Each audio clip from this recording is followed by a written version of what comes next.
অর্থনৈতিক সংকটে আত্মঘাতী যুবক, এমন অভিযোগে কালিয়াগঞ্জে চাঞ্চল্য। কালিয়াগঞ্জে মিত্রবাটি এলাকায় এক যুবকের গলায় ফাঁস দেওয়া ঝুলন্ত মৃতদেহ উদ্ধারের ঘটনায় চাঞ্চল্য ছড়িয়েছে। পুলিশ ঘটনার তদন্ত শুরু করেছে। মঙ্গলবার মৃতদেহ উদ্ধার করে ময়না তদন্তের জন্য রায়গঞ্জ মেডিকেল কলেজ ও হাসপাতালে মর্গে পাঠানো হয়। মৃতের নাম বিপুল মুর্মু। তিনি কালিয়াগঞ্জের মিত্রবাটি এলাকার বাসিন্দা। পরিবারের দাবি, সোমবার সকালে ঘুম থেকে না ওঠায় তাকে খুঁজতে গিয়ে ঘরের মধ্যে গলায় ফাঁস দেওয়া অবস্থায় দেখতে পান পরিজনেরা।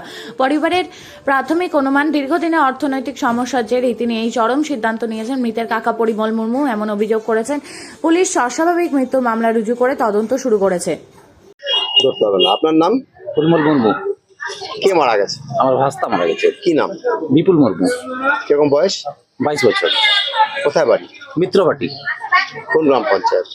1 নম্বর অনন্তপুর। আচ্ছা, কিভাবে মারা গেল? ওই হ্যাঙ্গিং করে।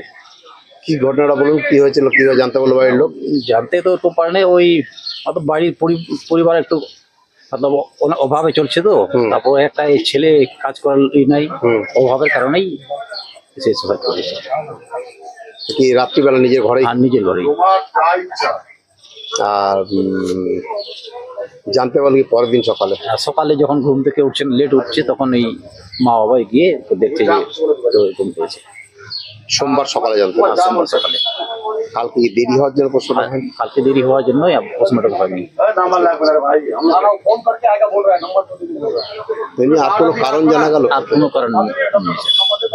সমস্যা ছিল, অর্থনৈতিক সমস্যা। অর্থনৈতিক সমস্যা ছিল।